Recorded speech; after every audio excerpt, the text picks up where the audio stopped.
5 African countries in 11 days with Nicholas Kristof. Where do I even begin to sum it up? Even for a high school journalism teacher, this is a hard story to tell. I'm Noreen Connolly, and I won a trip to Africa with New York Times columnist Nick Kristof.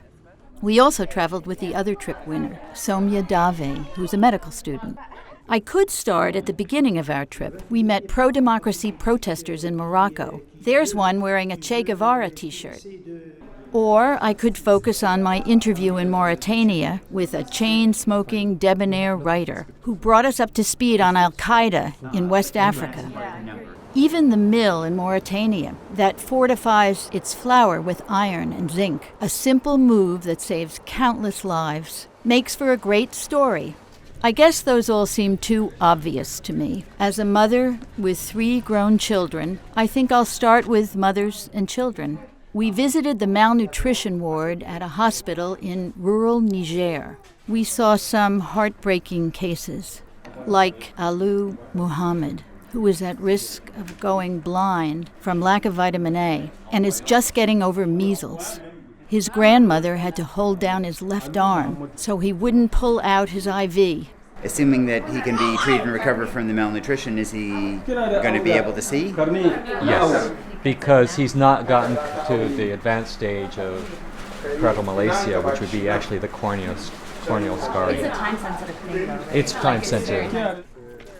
This was my first trip to Niger and to Africa, and as we left the hospital, I felt emotionally and physically overwhelmed by what I was seeing.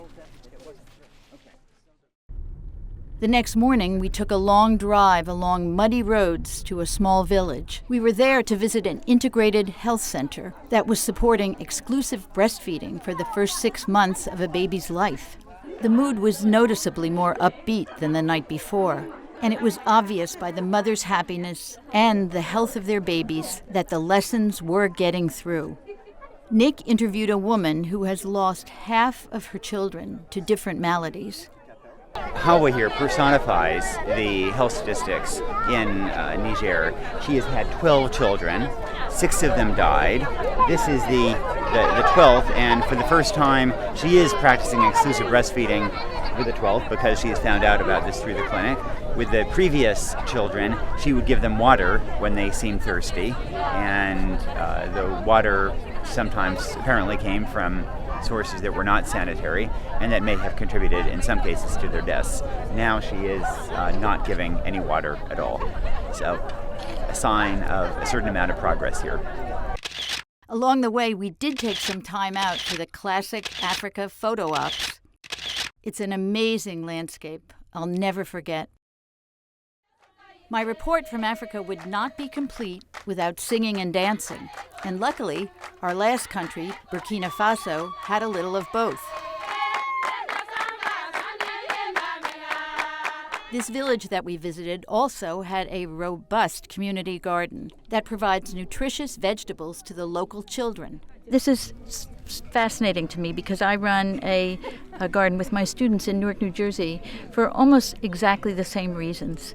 And we grow almost the same things: okra, string beans, eggplant, tomatoes. It's really cool.